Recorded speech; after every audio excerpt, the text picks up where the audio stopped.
The truth of the share market channel में आपका स्वागत है। मैं भुवनेश अग्रवाल। नमस्कार दोस्तों। बाज़ार के बारे में पहले तो बाज़ार के बारे में चर्चा कर लें 2-3 मिनट, और उसके बाद में एक शेयर के बारे में चर्चा करेंगे, और वो शेयर कौन सा होगा ये चर्चा में आपको बताएंगे।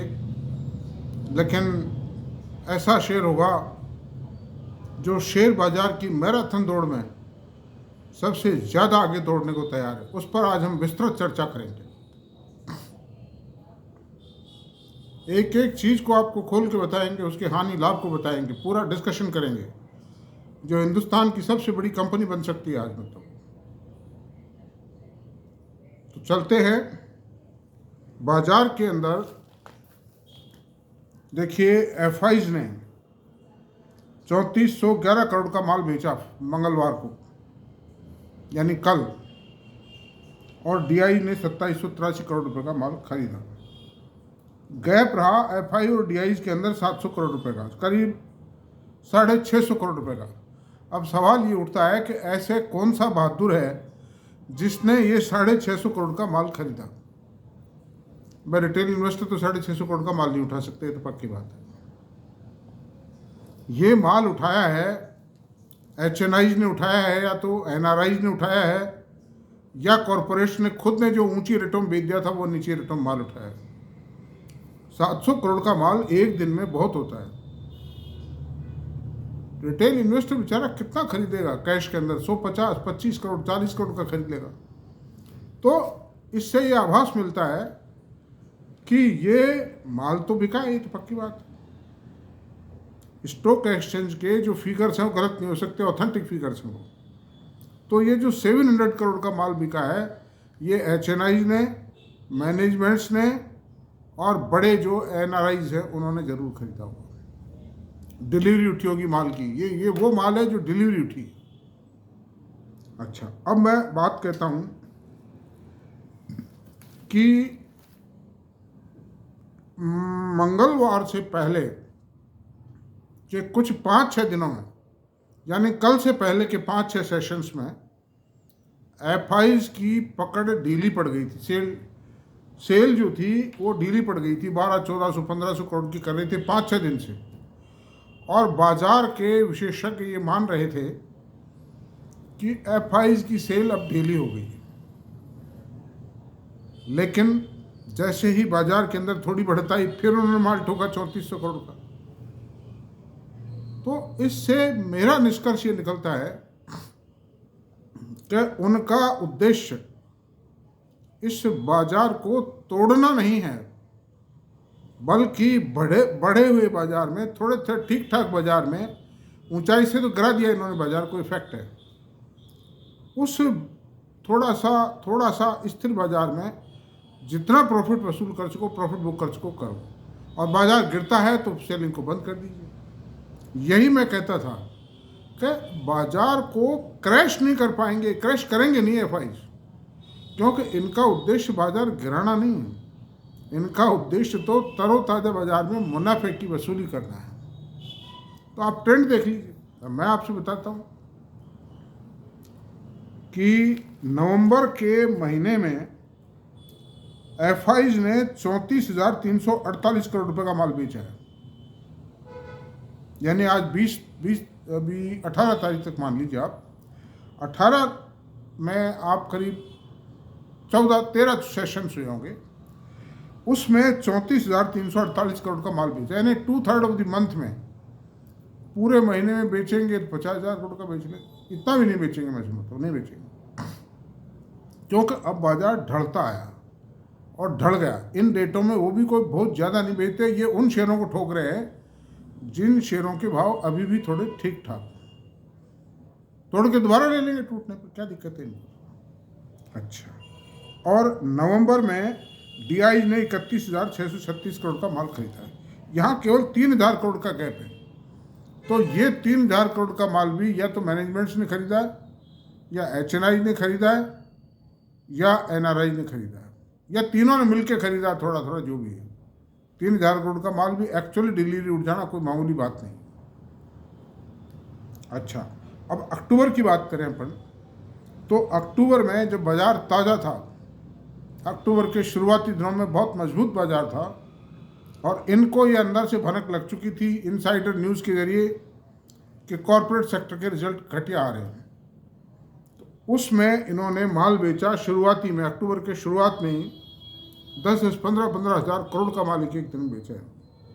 और माल कितना बेचा? एफआई ने 1,14,645 करोड़ रुपए का माल बेचा और डीआई ने खरीदा 1,07,254 करोड़ का। यहाँ भी 7,000 करोड़ का गैप है। डीआई एफआई में 7,000 करोड़ का किसने खरीदा? भाई इंस्टीट्यूशनल बैंक के तो फिगर ये आ गए सारे, चाहे वो एलआईसी हो चाहे यूटीआई हो। यूटीआई कहाँ बची अब तो? यूटीआई म्यूचुअल फंड है अब तो, मतलब तो ये एचएनआईज मैनेजमेंट्स, मतलब कॉरपोरेट्स जो है खुद मैनेजमेंट्स खरीदते हैं, इंडिविजुअल कॉरपोरेट कोई नहीं खरीदता। और एफआईज नहीं, ये एनआरआई, इन्होंने मिलकर खरीदा तीनों। तो निष्कर्ष एक है कि बाजार को बहुत ज़्यादा गिरने के चांसेस नहीं। ये तो दूध देती गाय का दूध निकाल रहे हैं, इससे ज़्यादा कुछ नहीं कर रहे एफआईज, क्योंकि ज़्यादा गिरने में तो बेचेंगे तो इनको नुकसान है मतलब। तो इस बारे में निश्चिंत रहिए, लेकिन सावधानी की हर कदम पे आवश्यकता है। ऐसा नहीं हो कल से आप खरीदारी शुरू कर दें, धुआंधार खरीदारी करें। अभी आप रुकिए, बाजार का रुख देखिए और आप होमवर्क करते रहिए। भाई कौन सा शेयर खरीदना, कौन सा बेचना, किस शेयर को सिलेक्ट करना, क्या स्ट्रेटजी तैयार करनी, वो सारा होमवर्क देखते रहिए आप। हम जैसे जो लोग हैं उनकी बातों को सुन के निष्कर्ष निकाल के तय करते रहिए आप लोग मतलब। तो अब मैं ये कहूँगा कि अब देखिए कल बाजार में जो गिरावट आई है, वो गिरावट क्यों आई? आखिरी आधे घंटे में गिरावट आई।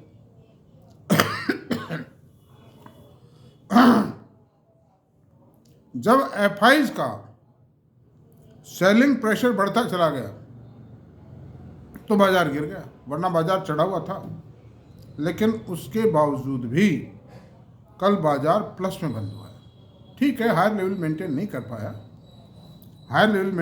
पाया, लेकिन फिर भी सेंसेक्स 0.31% ऊपर बंद हुआ है, 239 पॉइंट ऊपर बंद हुआ है। निफ्टी 0.28% ऊपर बंद हुआ है, 64.70 पॉइंट ऊपर। एचडीएफसी निफ्टी बैंक 262 पॉइंट ऊपर बंद हुआ है, 0.52% ऊपर बंद हुआ है। निफ्टी मिड कैप भी 0.93% बंद हुआ है ऊपर, ये अच्छा बढ़ा है मतलब कुल मिलाकर। और स्मॉल कैप 0.97 बढ़ के बंद हुआ है, 170 पॉइंट ऊपर बंद हुआ है। निफ्टी आईटी ये 0.83 ऊपर बंद हुई है। ये आप ये देखिए कि ये सेंसेक्स, निफ्टी और निफ्टी बैंक की तुलना में ज़्यादा ऊपर बंद हुई। तो निफ्टी आईटी या निफ्टी शेयर्स ने IT shares have got a higher probability of price increase. Capital appreciation आने की संभावनाएं आईटी सेक्टर में बहुत ज़्यादा है। बैंकिंग में भी है, लेकिन बैंकिंग के अंदर बैंकिंग का मतलब ये नहीं है कि आप एसबीआई खरीदें या यूको बैंक खरीदें या सेंट्रल बैंक ऑफ इंडिया खरीदें, आईडीबीआई खरीदें या बैंक ऑफ इंडिया खरीदें, कैनरा बैंक, ये नहीं है। बैंक में बढ़त का मतलब सिर्फ 3 बैंक है मेरे नज़र में। एचडीएफसी बैंक सबसे best, ICI bank second number, axis bank third number. P ratio तो एचडीएफसी बैंक का ज़्यादा है आज की तारीख में, but history says HDFC bank is better. Management says bank का इंटरनल स्ट्रक्चर है, इक्विटी कैपिटल है, ये छोटी है। अच्छा, बैंक पे आएंगे पर इस पे आएंगे पर डिटेल में। निफ्टी ऑटो भी अच्छा बन रहा, 1.37% सबसे ज़्यादा हाई किसी में आई है। लेकिन इस हाइक का आप ये मतलब ये मत मान लेना कि सुधर गया है। ये तो ऑपरेटर बीच बीच में उछाल जाते हैं, निकलने के लिए फंसे हुए तो रहते हैं। सारा माल तो इनका बिकता नहीं, ठोक गए ऊपर, जो उछाल करके फिर ठोक गए आखिर। अच्छा, मेटल में 0.85% माइनस बंद हुआ है, जो सबसे प्रिय शेयर है। प्रिय इसलिए किसको बेचना है, इनको बढ़ाई इसलिए करते हैं। माल कोई भी दुकानदार अपने माल की बढ़ाई करेगा, बेचना है उसको। In the same way metal sector की आप आधी रात को बढ़ाई सुन लो, जब टीवी खुलता है ना, मैं चाय पीते, सुबह चाय जब पीता हूँ मॉर्निंग वॉक के बाद, then I see the TV, open the TV, CNBC Awaaz या ET माऊ या जी बिजनेस कोई सा भी खोल लेता हूँ, तो उस पर मेटल की प्रशंसा जरूर आती है, जबकि ये लगातार गिर रहा है। सबसे ज़्यादा अगर कोई गिरावट आई है तो मेटल शेयर्स में आई, और ख़ास तौर से स्टील शेयर्स में गिरावट आई। तो दोस्तों संभल के रहिए, निकल जाइए इससे, मेरी आपसे यही सलाह है। हालांकि मैं किसी को खरीद फरोख्त की सलाह नहीं देता हूँ, लेकिन मुझे थोड़ा सा यही विचार आता है कि एक स्मॉल इन्वेस्टर का बेचारे का नुकसान हो, कोई अच्छी बात नहीं है। ये तो बाज़ार के लोग हैं, देखो खाए कमाए लोग हैं, तारो ताज़ा हैं, तो और ये तो बेवकूफ़ बढ़ाने का काम है इनका, इसलिए आप लोग सावधान रहें। मेरा जो ये वीडियो बनाना मैंने चालू किया है, ये चैनल है मेरा, इस चैनल का मकसद यही है, how to safeguard the small investor. हालांकि मेरे पास कोई पावर नहीं है, मेरे पास कुछ नहीं है, मेरे पास अनुभव है, दिमाग है, शिक्षा है, स्टडीज़ है, उनकी बदौलत मैं कर सकता हूँ। तो ये तो बात ये रही, बाजार बहुत ज़्यादा नहीं गिरेगा, लेकिन जिनकी वर्किंग खराब आई है उनसे दूर हो जाइए, उनमें एनकैश कर लीजिए प्रॉफिट, और जिनकी वर्किंग अच्छी आई है उनको भी अभी मत खरीदिए, एक डायरी मेंटेन कीजिए, वॉच लिस्ट में डालिए आप उनको जिनको खरीदना है, स्लोली एंड स्लोली ग्रेजुअली खरीदना, क्या जल्दी है, मतलब बाजार एक दिन में कोई दौड़ने वाला नहीं है। बाजार में इतना फियर हावी हो गया है कि ये कोई मैराथन दौड़ के अंदर शामिल होने वाला नहीं है। और जो मैराथन दौड़ में शामिल होने वाले शेयर हैं वो IT के शेयर हैं, और ये 3 बैंकों के शेयर हैं, और कुछ FMCG शेयर है, जैसे ब्रिटानिया है, वरुण ब्रेवरीज है, ये इस तरह के जो शेयर हैं, बेक्टर फूड है। रिजल्ट खराब आने दीजिए, कोई दिक्कत नहीं, लेकिन these are the marathon shares. आज हम ऐसे ही एक मैराथन शेयर पे चर्चा कर रहे हैं जो भारत का सबसे बड़ा ग्रुप बनने जा रहा है। टाटा, बिरला, टाटा को तो क्रॉस नहीं कर पाएगा, क्योंकि टाटा के पास तो एक चीज़ ऐसी है, TCS, टाटा कंसल्टेंसी सर्विसेज, जो अकेला ही महाबाण है, वो मतलब महाबली शेयर है भारत का। टाटा के भी अगर टोटल मार्केट कैपिटलाइजेशन में अगर टाटा कंसल्टेंसी को निकाल दिया जाए तो टाटा तो अंबानी के, अडानी से भी नीचे आ जाता है। 150 साल की मशक्क़त का परिणाम ये है कि टाटा के रूप में TCS के लिए एक तरफ है, मैं IT सेक्टर को इसीलिए लाइक करता हूँ, और बाकी जितना सरंजाम है, टाटा स्टील है, टाटा मोटर है, टाइटन है, और कई कंपनी है, टाइम वेस्ट करना एक तरह से इतना नाम सबका नाम लेके, वो एक तरफ है मतलब। तो अंडर दीज सर्कमस्टेंसेज दोस्तों, शेयर वो खरीदो जिसने इतिहास बदला है शेयर बाज़ार का, जिसने लोगों की लाइफ बदली है, जिसने देश की प्रॉस्पेरिटी बदली, उन शेयर्स में जाइए। मैनेजमेंट स्ट्रॉन्ग है, उनके बिजनेस प्रोस्पेक्ट स्ट्रॉन्ग है, उनका इतिहास गवाह है। तो आज ऐसे ही एक शेयर की चर्चा प्रारंभ करते हैं, और आप ईगर होंगे जानने के लिए वो कौन सा शेयर है। शेयर तो कॉमन है, मैं पहले भी एक दो बार वीडियो बना चुका हूँ, लेकिन आज एक नए सिरे से मैं कुछ ऐसी बातें बताऊँगा जो ये प्रमाणित करती हैं कि इस शेयर को बढ़ना है। खरीद की मेरी सलाह नहीं है, मेरा काम एजुकेट करना है, उसके छुपे रहस्यों को आपको बताना है।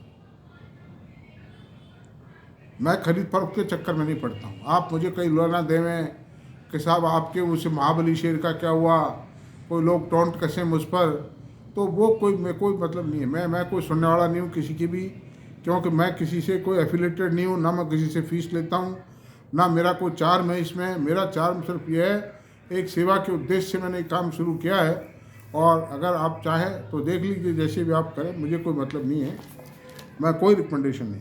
देखिए ऐसा है, HDFC बैंक, सबसे रहस्य की बात यह है, निफ्टी 21 मार्च 2023 को 16,985 के लेवल पे था, और उस वक्त HDFC बैंक का भाव था 1572 रुपये।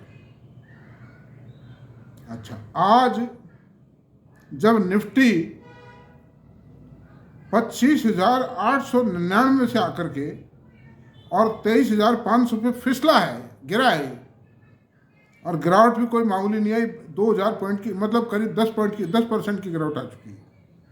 लेकिन on the reverse HDFC bank जो है वो बढ़ा है। 1779 जाके और आज भी 1742 रुपये है। गिर नहीं पा रहा है शेयर। निफ्टी गिरता है, ये नहीं गिरता है, और निफ्टी भी गिर चुका है। देखिए करीब करीब, अब कुछ ज़्यादा गिरने की बात नहीं है इसमें।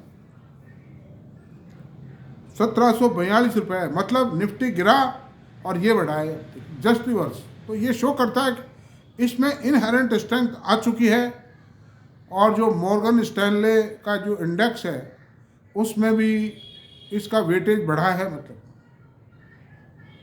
इंस्टीट्यूशनल बाइंग इसमें हो रही है। मतलब अंडर दीज सर्कमस्टेंसेज दोस्तों, HDFC bank is the strongest bat on the Nifty space. Next ICI लूँगा, लेकिन ICI मेरा हमेशा एक ही कहना है कि आप टॉप रैंकिंग चीज़ में जाइए। आप क्यों जाते हो सेकेंडरी चीज़ में? Why do? मेरे से कई लोग मैसेज में पूछते हैं, साहब ये शेयर कैसा रहेगा, वो शेयर। अरे इन कूड़े कचरों को डालो ना एक तरफ यार। मतलब आप देखिए, हर स्मॉल कैप शेयर तो नहीं बढ़ सकता ना, हर मिड कैप शेयर नहीं बढ़ सकता ना। वेरी सेलेक्ट शेयर बढ़ते हैं, और आज जो शेयर 500 रुपये है वो 5000 रुपये कब होगा किसी को भी नहीं पता। होगा कि नहीं होगा, होने की पूरी संभावना है तो भी नहीं होता है वो कई बार। बिजनेस व्यापार एक ऐसी चीज़ है, इसमें झटके भी आएंगे, दिक्कतें आएंगी। अब उस दौरान कोई आदमी इनसाइडर है, खाली जो 50-100 गुना कर पाते हैं 3-4 साल में, 5 साल में, वो इनसाइडर्स कर पाते हैं। आउटसाइडर नहीं कर सकता। जिसके पास इनसाइड न्यूज़ नहीं है वो नहीं कर सकता। मैं आपसे, और इनसाइडर न्यूज़ को एक्वायर करना एक बहुत बड़ा प्रोफेशनलिज्म नेटवर्क है। वो ना मेरे हाथ लगेगा, मैं भी I am a big investor, I am not a small investor. ना मेरे हाथ लगेगा ना आपके हाथ लगेगा। बहुत मुश्किल काम है, कोई नहीं बताने को तैयार।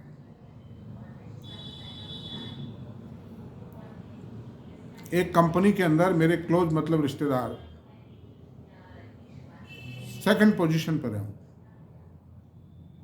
मैंने उनसे बात करना चाह रहा, मेरी वाइफ ने मना कर दिया कि साहब बात नहीं करोगे आप, सीधी बात, अच्छा नहीं लगता। अब सच्चाई बता रहा हूँ आपको, I am telling you the truth. Nearest relatives है कई कंपनियों में हमारे, लेकिन मुझे मालूम है को बताएंगे नहीं। सही बात करते हैं, कुछ उनकी भी व्यवस्थाएं हो सकती है, मैं ये नहीं कहता उनकी व्यवस्था नहीं है। तो ये तो छोड़ दीजिए, हमको तो जो कमाना है हमारे बुद्धि बल से कमाना है, हमारी मेहनत से कमाना है, रात और दिन स्टडी करके और निष्कर्ष निकालने, हर चीज़ को वॉच करना है, और निकल जाता है। ऐसी बात नहीं है। 70-80% मामलों में स्टडी सही जाएगी, समय लग जाता है। कई बार हम जिस चीज़ में 1 साल एक्सपेक्ट करते हैं उसमें 1.5 साल में हो जाता है, 2 साल में हो जाता है वो काम। तो अब तो दूसरी ये बताई। और आप देखिए कि HDFC बैंक का 2019 में जो प्रॉफिट था वो 22,446 करोड़ रुपए था। उस वक्त शेयर का भाव था 1300 रुपये। 1300 रुपये का भाव था 2019 में, और शेयर का, इस कंपनी का प्रॉफिट कितना था? 22,446 करोड़ रुपये। आज सन 2024 में कितना प्रॉफिट आया भाई? 71,546 करोड़ रुपए का प्रॉफिट आया, यानी 22-66 3.5 गुना के करीब प्रॉफिट हो गया। ये शेयर कितना बढ़ा? मात्र 300 रुपये। तो उस प्रॉफिट का एडवांटेज कहाँ मिला? ग्रोथ रुकने के कारण पी रेशियो नीचे आता चला गया। अभी तो फिर भी 19 हो गया, 16-17 के पी रेशियो पे था। ग्रोथ रुकी और पी रेशियो डाउन आया। मतलब इसके कारण इस शेयर का प्रॉफिट 3.25 गुना हो गया। ग्रोथ तो हाई है, ग्रोथ आई है, लेकिन बाजार को कई तरह के इसमें फियर थे। जैसे मर्जर का फियर था, जो इनसाइडर, जो देखिए शेयर के प्राइसेस को बढ़ाते घटाते कौन है? जो बड़े बड़े ऑपरेटर्स हैं, इनसाइडर्स हैं। वो किसी के बाप को पता नहीं, मतलब किसी का गुरुजी भी कुछ नहीं कर सकता उनको, वो बहुत सीक्रेट बात है। मतलब जैसे भारत की जो रॉ एजेंसी है, इंटेलिजेंस एजेंसी है, इंटरनेशनल इंटेलिजेंस एजेंसी है, NIA, नेशनल इंटेलिजेंस एजेंसी, वो भी कुछ भी नहीं है, अमेरिका की CIA भी कुछ नहीं है उनके सामने। बहुत ज़बरदस्त काम है वो। तो ऐसी सूरत में उनको मालूम था कि मर्जर होगा। आदित्य पुरी साहब ने क्यों शेयर बेचे, उनको मालूम था कि तेरे जाते ही ये शेयर बेचेंगे। पहले बातचीत चलती थी, लेकिन पुरी साहब एग्री नहीं करते थे इस बात को। तो उन्होंने खटाक से अपने शेयर बेचे और उस पैसे को कई गुना बढ़ा गए, वो पैसे दूसरी जगह करके। He was super intellectual man मतलब। तो दिस इज तो वो एडवांटेज अब मिलेगा। अब जैसे 10-12-14% की ग्रोथ इसमें आ जाएगी, भी 6-8 महीने में 1-2 क्वार्टर के अंदर आ जाएगी। और आकर के ये ऐसी चीज़ है कि आपके साथ धोखा नहीं हो सकता इसमें इसको बढ़ना ही बढ़ना है। इसको शेयर को 3,000 पे होना ही होना है अगले 1.5 साल के अंदर अंदर। रिकमेंडेशन मत मान लेना भाई, मेरा कोई टारगेट नहीं है, मतलब मैं तो एक सोच बता रहा हूँ आपको, एनालिसिस बता रहा हूँ। तो आप बताइए, आज 71,000 का प्रॉफिट रिलायंस का नहीं आएगा, मतलब टाटा कंसल्टेंसी सर्विसेज का नहीं आएगा, मतलब अडानी की किसी भी कंपनी का नहीं आएगा। This is the super quality company. और अगर इसमें इसका मार्केट कैपिटलाइजेशन आज 13,31,950 करोड़ 590 करोड़ रुपए है, मतलब मोटा मोटी 13.5 लाख करोड़ रुपए मान लो बोलने चालने की भाषा में। अच्छा, अब इसमें इसकी 4 सब्सिडरी कंपनीज हैं। HDFC सिक्योरिटीज लिस्टेड नहीं है। HDFC asset management company 89,530 crore का, मतलब 90,000 करोड़ का मार्केट कैप है उसका। और HDFC लाइफ का 1,46,458 करोड़ का है। तो 2.5 लाख करोड़ का तो मार्केट कैप कभी ये हो गया। 2.5 लाख भी क्यों, हाँ 2.5 लाख का 2.5 लाख करोड़ मानेंगे। और HDFC एर्गो और HDFC सिक्योरिटी ये लिस्टेड नहीं है। तो इनका भी मार्केट कैप जब बढ़ेगा, अगर ये लिस्ट हो जाती है तो इनका मार्केट कैप भी 1 लाख करोड़ से कम नहीं होता है। Under these circumstances 3.5 lakh crore का तो मार्केट कैप ये जोड़िए इस ग्रुप के अंदर, 13 और 3 16 17 लाख करोड़ का मार्केट कैप हो गया। This is just equivalent to Reliance, मतलब जबकि चुपचाप है। रिलायंस का चर्चा हर जबान पर, HDFC का चर्चा कहीं भी नहीं है, और ऐसे ही शेयर पैसा देते हैं। आप बताइए 90 रुपीज़ EPS है इस शेयर की, 80 रुपीज़ मान लीजिए आज आप। वो कंसोलिडेटेड और स्टैंड अलोन का चक्कर है इसमें। 80 रुपीज़ की EPS मान लीजिए, कितना ज़बरदस्त काम है। इक्विटी कितनी सी है, इक्विटी है 757 करोड़ की पेड अप इक्विटी है आपकी, 757 करोड़ की इक्विटी है आपकी। बुक वैल्यू 601 करोड़ रुपए है। प्राइस अर्निंग रेशियो 19.2 है और फेस वैल्यू 1 रुपीज़ है। ROE 17.1% है। ROC जरूर इसका कम है, चूंकि बैंकों का ROC कम मिलेगा, है ना। 5 साल के अंदर 1,300 रुपये से 1,742 रुपये हुआ है। इतना शानदार शेयर, तो अब इसमें आना ही आना है। मतलब कब तक दबेगा वो शेयर, बताओ आप। I think this is the best share of the बोर्सेस। India के स्टॉक एक्सचेंज पर लिस्टेड जितने भी शेयर है, सट्टेबाजी में कोई और को उछड़ जाए बात अलग है, बहुत है बढ़ेंगे, बहुत है इससे भी ज़्यादा बढ़ेंगे, मैं ये नहीं कहता।